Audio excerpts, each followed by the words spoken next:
Alors on va maintenant voir le théorème de Hahn-Banach sous sa forme géométrique. Alors dans une vidéo précédente, on a vu ce théorème sous sa forme analytique, et là maintenant, le plus dur en fait, c'est plutôt d'en faire une traduction géométrique que de le démontrer vraiment. Parce que ça va être le même théorème, mais juste sous une autre forme. Donc c'est juste un problème de traduction ce qu'on va faire là maintenant. Donc qu'est-ce qu'il dit sous cette forme géométrique? D'abord, on a un convexe ouvert, on est dans E, un espace vectoriel réel. On avait dit que la partie analytique était en dimension finie, mais en dimension infinie avec le lemme de Zorn. Donc vous prenez votre espace vectoriel réel préféré, et ici vous avez un convexe ouvert. Bien. Que vous appelez A. Donc convexe, vous savez ce que c'est.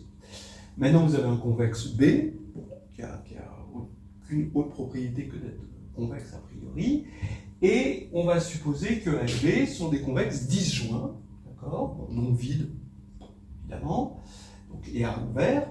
Alors il va exister un hyperplan séparateur. Alors ça veut dire quoi un hyperplan séparateur? L'hyperplan c'est un hyperplan affine, c'est-à-dire il a pour équation f de x égale petit a, où petit a c'est un réel, et f c'est une forme linéaire. D'accord, donc il sépare, comme tout hyperplan affine, sépare l'espace en deux demi-espaces. Voilà. Et ici on a ce h. Maintenant, donc, les deux demi-espaces, vous avez un espace ouvert là, qui va être à gauche, c'est l'ensemble des x de E tel que f de x est strictement inférieur à A, donc ça va être par là, et puis le demi-espace, je vais mettre fermé, des x de E tel que f de x est supérieur ou égal à A. Et en fait, il va séparer les deux strictement, et ça c'est quand même bien pratique dans des tas de situations. Bien. Quelle est maintenant la traduction en fait? L'idée de la traduction, c'est que ces objets géométriques vont devenir des objets analytiques. H, qui est un hyperplan, donc c'est un objet géométrique, évidemment, c'est facile de voir qu'il va devenir la forme F. Et A, A, pour l'instant, on va juste regarder A, qui est ouvert, eh bien, un convexe ouvert, on va lui associer une certaine fonction qu'on appelle fonction de jauge. Si vous découvrez, alors regardez bien ça, parce que ça c'est quand même un grand classique dans l'étude des convexes, et qui va jouer le rôle de P dans la version analytique. Donc la version analytique, qu'est-ce qu'elle disait en gros? C'est que si G est une forme sur un sous-espace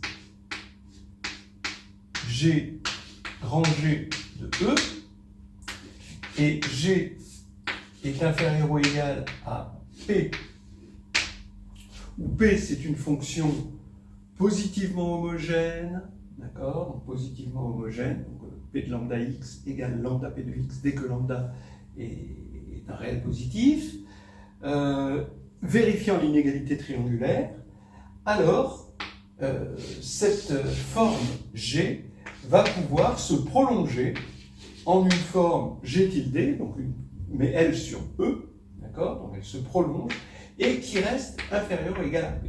Et c'est ce G tilde qui va nous aider à construire ce F.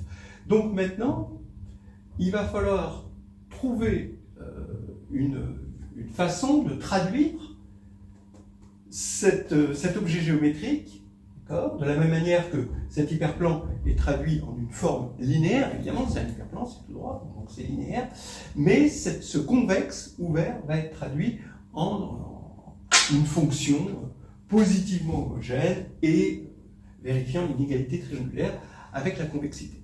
Voilà, c'est ça qu'on va faire en premier, et c'est ça qui est finalement le principal scoop de cette vidéo. Après, une fois qu'on aura les objets de traduction, ça va aller tout seul, il suffira de reprendre le théorème de Hahn-Banach analytique. On y va. Alors, avant de commencer, je tiens à féliciter Paul Morer pour ce magnifique PDF qui est probablement le truc le mieux expliqué que j'ai vu sur Internet en essayant de comprendre ces histoires, surtout comprendre comment les expliquer de façon optimale. J'ai vu son PDF et je l'ai trouvé vraiment très très bien fait. Donc, et je vais je le mettrai en description. J'espère que je ne vais pas oublier cette fois-ci. Bien. J'ai pas écrit énorme, non, j'ai écrit un espace normé. Et oui, c'est-à-dire, j'ai oublié quand même de dire que dans la version géométrique, on n'en avait pas besoin dans la version vraiment analytique, mais on en a besoin dans la version géométrique que E est un espace là avec une norme. Bon, on va en avoir besoin, c'est comme ça. Ok. Alors, je pars de C, un ouvert convexe. Je vais supposer que O appartient à C. Bon, quitte à déplacer C, on pourra toujours, s'il est non vide, on pourra toujours le supposer. C'est là où le non vide est important. Bon, voilà. Et là, je vais transformer ce C en un objet analytique. C'est-à-dire, je vais avoir une fonction qui s'appelle fonction de jauge de C, qui va de E dans R+, qui a X donne le inf des lambda strictement positifs, donc c'est pour ça que ça va bien dans R+, hein, R+ est fermé, tel que X appartient à lambda C, ou si vous préférez, tel que X sur lambda appartient à C. Bon, comme vous voulez. Alors ça, c'est une fonction de jauge. J'ai déjà donné des fonctions de jauge quand c'est convexe, contenait O et était symétrique. Et ça donnait des normes. Donc ça, vous avez une vidéo qui s'appelle « Comment j'ai aimé les convexes » et vous verrez cette vidéo. Mais en fait, on n'a pas besoin de cette symétrie. Mais là, comme on ne va pas analyser des convexes symétriques qui contiennent O, etc., on a besoin de juste d'ouvert convexe. Et en fait, c'est ça qui va expliquer cette espèce de semi-homogénéité qu'on avait dans P.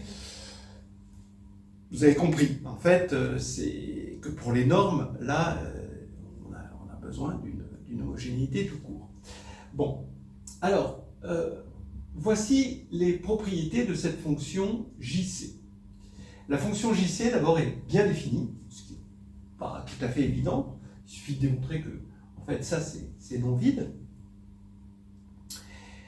Et puis, voilà les propriétés. La propriété principale, après, le reste, ça va en découler, mais la propriété principale, c'est qu'on peut retrouver C, quand je vous ai parlé d'un dictionnaire de traduction, c'est un dictionnaire qui va dans les deux sens, on peut retrouver C à partir de JC. Et effectivement, C, c'est l'ensemble des X de E, tel que JC de X est strictement inférieur à 1. Voilà. Donc c'est une espèce de... Si ça, on le pense comme une espèce de norme, comme une pseudo-norme, eh bien, c'est la boule ouverte de rayon 1 et de centre 0, en quelque sorte. Mais il n'y a pas cette symétrie, attention. Hein. Ok, alors maintenant, non seulement il n'y a pas de symétrie, mais ça peut partir à l'infini dans l'autre sens. Hein. Vous voyez, vous avez ça qui est comme ça, mais là, il peut se passer n'importe quoi. Bon. Deuxièmement, on a cette semi-positivité, dont je vous parlais.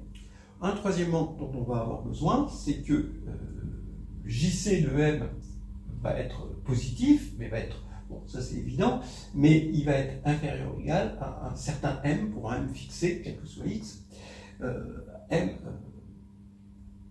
norme de X. Donc ça va être quelque chose aussi d'important, dont on n'avait pas besoin dans la partie analytique. Et ici, on a JC de X plus Y qui est inférieur ou égal à JC de X plus JC de Y, c'est-à-dire l'inégalité triangulaire. Ok, on va démontrer que c'est bien défini. Et le 1, déjà. Le 1 qui est quand même le gros morceau.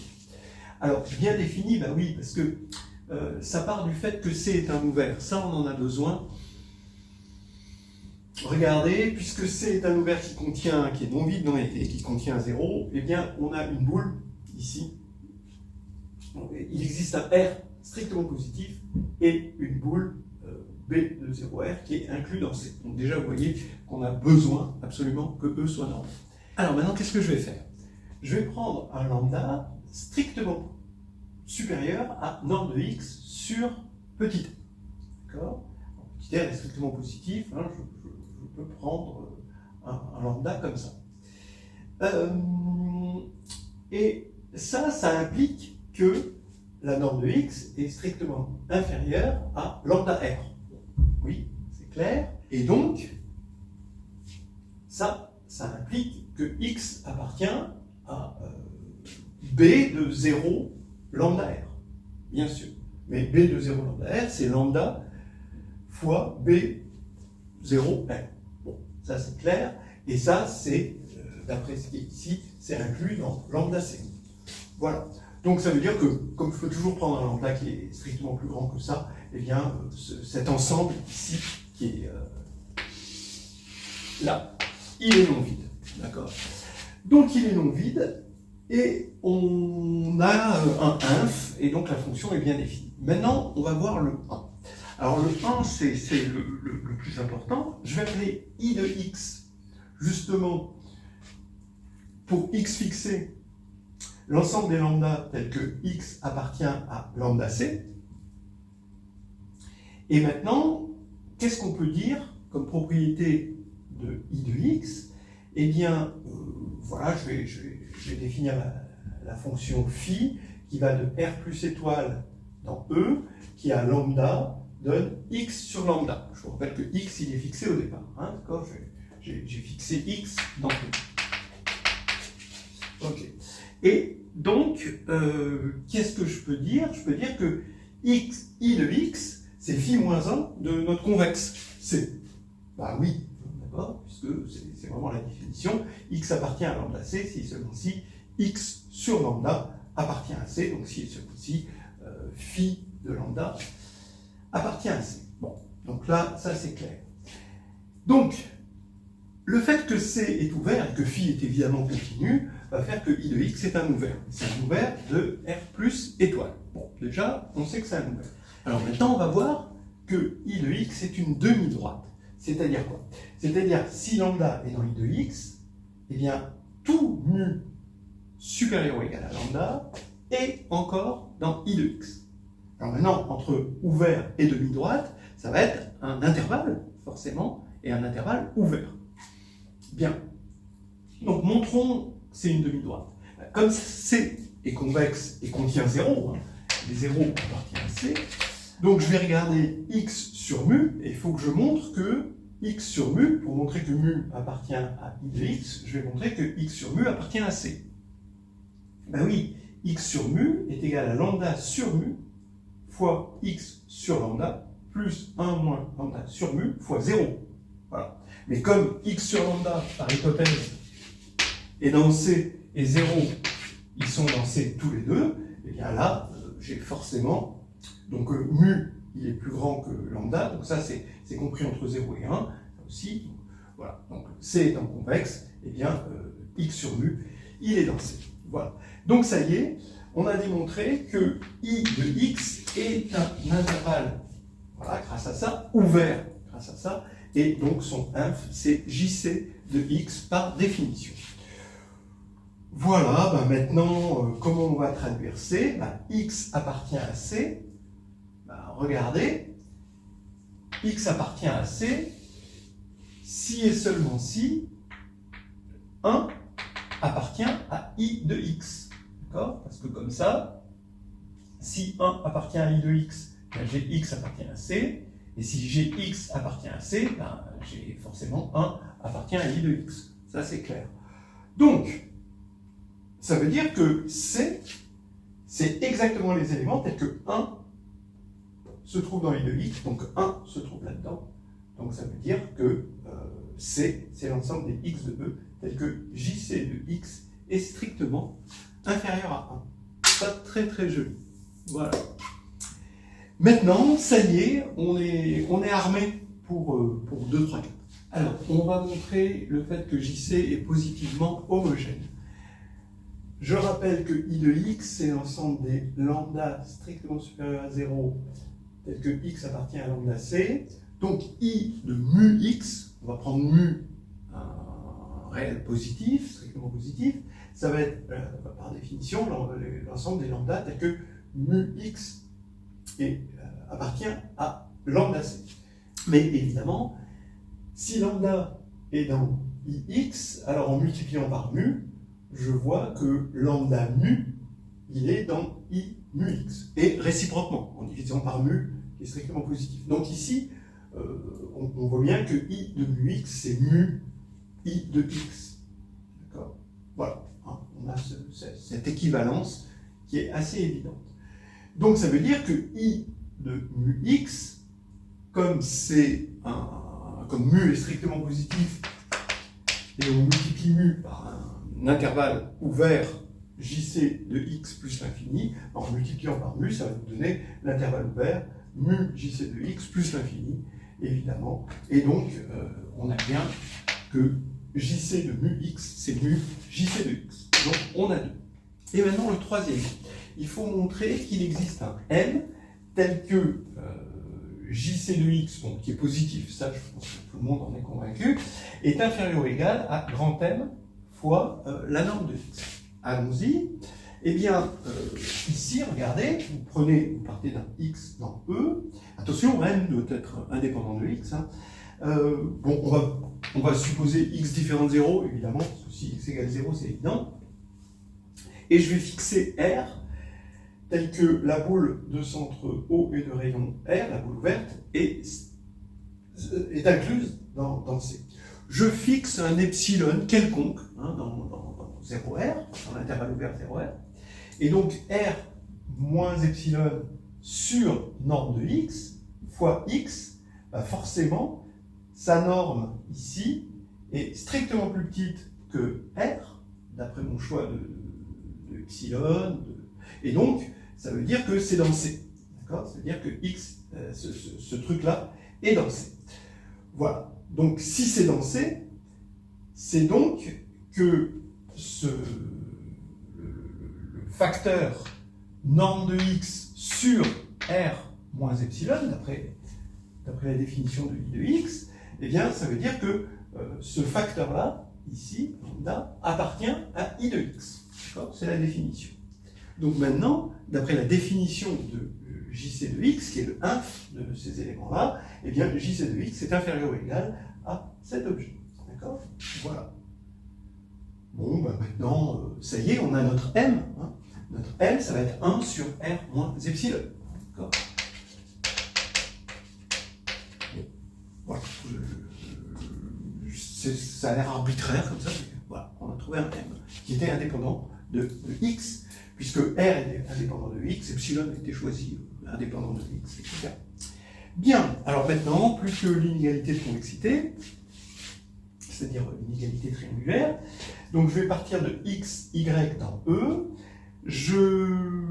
Par définition, je sais que je vais prendre un lambda qui est dans i de x, et je vais prendre un lambda qui est dans i de y. Donc par définition, x sur lambda x appartient à c, y sur lambda y appartient à c.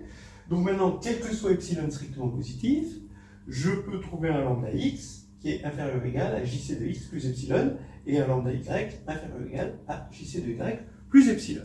Bon, alors maintenant on va interpréter ça avec 1. Et la convexité, regardez, j'ai z. Bon, z pour moi ça va être x plus y, d'accord, sur lambda x plus lambda y. Je l'écris sous cette forme, d'accord, lambda indice, alors ça c'est déjà 10, hein, lambda x sur lambda x plus lambda y sur lambda x, donc ça disparaît ici. Là, lambda y, ici j'ai oublié de mettre sur lambda y. Voilà, pour que ça disparaisse, pour que vous voyez bien que z c'est x plus y sur lambda x plus lambda y. Mais écrit sous cette forme, eh bien, ces deux éléments-là, ces deux facteurs-là sont positifs, leur somme, ça fait 1, et ces deux éléments-là sont dans C par construction, donc comme C est convexe, Z est dans C. Ce qui veut dire que JC de Z est strictement inférieur à 1. Comme JC de Z est strictement inférieur à 1, et que Z, bah, c'est égal à x plus y sur lambda x plus lambda y, je vous rappelle que JC, on vient de démontrer, on a démontré en 2 que c'était positivement homogène, Donc ça veut dire que je peux sortir ça de l'autre côté, et j'ai JC de x plus y strictement inférieur à lambda x plus lambda y. Maintenant, ça veut dire que, donc je vais reprendre cette inégalité avec celle-ci, ces deux-là, voilà, et ça va me faire JC de x plus y est strictement inférieur à JC de x plus epsilon, plus JC de y plus epsilon. Voilà. Et maintenant, je vais tendre, comme c'est quel que soit epsilon, je vais tendre epsilon vers 0. Et j'ai l'inégalité au sens large, du coup, puisque je suis passé au inf, et j'ai ça. Voilà, on a notre traducteur, en quelque sorte, et on va pouvoir maintenant appliquer un Banach analytique, traduit via, en termes de jauge, pour obtenir un Banach géométrique. On y va. Alors on va commencer par un lemme. Si C est un ouvert convexe, et x0 n'appartient pas à C, alors il va exister un hyperplan qui sépare C et x0. Voilà. Vous voyez le dessin, voilà. C, voilà, x0, l'ouvert convexe, et l'hyperplan qui sépare les deux. Bon. Et la version analytique, il existe un f, une forme linéaire f, telle que quel que soit x dans C, f de x est strictement inférieur à un certain a, inférieur ou égal à f de x0. Et le a, c'est l'équation, on va dire, de l'hyperplan, c'est l'équation f de x égale 1. Donc, montrons le lemme. On va se ramener par translation au cas où 0 appartient à C. On peut toujours translater de sorte à ce que donc le fait de translater ne va pas changer les hypothèses du problème, et on se ramène au cas où 0 appartient à l'ouvert, ce qui nous permet d'avoir des jauges. Donc ici, comme x0 n'appartient pas à C, d'après ce qu'on a vu, ça veut dire que GC de x0 n'est pas strictement inférieur à 1, donc est supérieur ou égal à 1. Donc je vais poser G dans le dual de la droite engendré par x0, juste donné par G de x0 égale 1. Voilà. Donc maintenant je prends t quelconque dans R, je calcule G de tx0, ça fait t G de x0, ça fait donc t. Et j'affirme que c'est inférieur ou égal à JC de tx0. Oui, parce que si t est négatif, ça c'est négatif, mais ça c'est toujours positif par définition de JC, donc c'est bon. Et si t est positif, là ici j'ai t inférieur ou égal à JC de tx0, comme t est positif, JC est positivement homogène, ça fait t JC de x0, et donc en simplifiant par t, je retombe sur 1 inférieur ou égal à JC de x0. Donc ça c'est vrai. Bien. Donc maintenant, ça y est, j'ai les hypothèses, quand grand G c'est ma droite R x0, de Anne Banach analytique. Ça veut dire quoi? Ça veut dire que cette forme linéaire qui est sur la droite, je vais pouvoir la prolonger sur tout l'espace. Donc j'ai une forme linéaire sur tout l'espace, tout en gardant, c'est ça que dit Anne Banach analytique, tout en gardant la contrainte que f est inférieur ou égal à ma fonction JC, qui est censée être positivement homogène et vérifier l'inégalité triangulaire. On a vu tout à l'heure que c'était vrai. Donc, maintenant, j'ai ça. Ça veut dire que quel que soit x dans C, eh bien, f de x est inférieur ou égal à JC de x. Ça, ah oui, c'est exactement ça. Mais comme x est dans C, bon ça c'était vrai pour tout x dans E, mais comme x est dans C, vu la propriété qu'on a vue sur la jauge, eh bien ça nous fait que JC de x est strictement inférieur à 1. C'est-à-dire que f de x est strictement inférieur à 1. Donc, comme quel que soit x dans C, f de x est strictement inférieur à 1, ça veut dire qu'il se trouve sur la partie strictement négative, sur le demi-espace strictement négatif de l'hyperplan défini par f de x égale 1. Et maintenant, f de x0, c'est par définition g de x0, puisque f prolonge g, et donc g de x0, par définition, c'est égal à Donc ici, ça veut dire que x0, lui, il est sur l'hyperplan. Donc en particulier, il est sur la partie positive au sens large de l'hyperplan, et l'hyperplan sépare les deux. Donc maintenant, si on veut un hyperplan qui sépare strictement, on voit que ce n'est pas tout à fait évident, parce que C est ouvert, on pourrait imaginer que x0 n'appartient pas à C, mais il est juste sur la frontière. Donc c'est un peu normal qu'on n'ait pas trouvé un hyperplan qui séparait strictement. Ça aurait même été suspicieux. Donc on a trouvé cet hyperplan qui séparait, et maintenant on a le Hahn-Banach géométrique, le théorème. On prend A et B, deux convexes disjoints, avec A ouvert, alors il existe un hyperplan qui sépare A et B, donc A strictement B au sens large. Eh bien oui, parce qu'on va poser C égale A moins B. Alors attention, c'est pas moins au sens ensembliste, c'est l'ensemble des x moins y avec x dans A et y dans B. Donc ça veut dire que C, c'est l'intersection des A moins y, où y parcourt B. Donc maintenant, comme A est convexe et B est convexe, on vérifie que cette intersection-là est encore convexe. D'accord ? Vous le vérifiez en utilisant la convexité des deux, on en est assez facilement convaincu. Maintenant, comme A et B sont disjoints, 0 n'appartient pas à C, évidemment. Donc maintenant, on va pouvoir appliquer le lemme sur C et sur x0 égale 0. C'est-à-dire qu'il va exister un f, tel que f de 0 est d'un côté d'un certain C, et de l'autre, strictement, on va avoir tous les f de x moins y avec x moins y dans C, c'est-à-dire x est dans A et y dans B. Voilà, et c'est quel que soit x dans A et quel que soit y dans B. Voilà, on a cette inégalité. Mais f de 0, ça fait 0. Donc comme f est linéaire, ça nous fait que f de x est strictement inférieur, évidemment, à f de y. Voilà. D'accord ? Quel que soit x dans A, quel que soit y dans B. Voilà.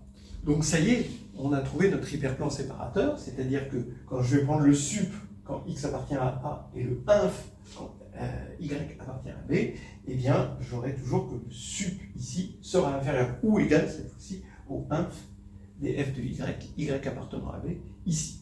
Donc je trouve un alpha entre les deux et ça me donne mon hyperplan séparateur. Voilà, c'est le Hahn-Banach version géométrique, un petit peu plus chaud quand même.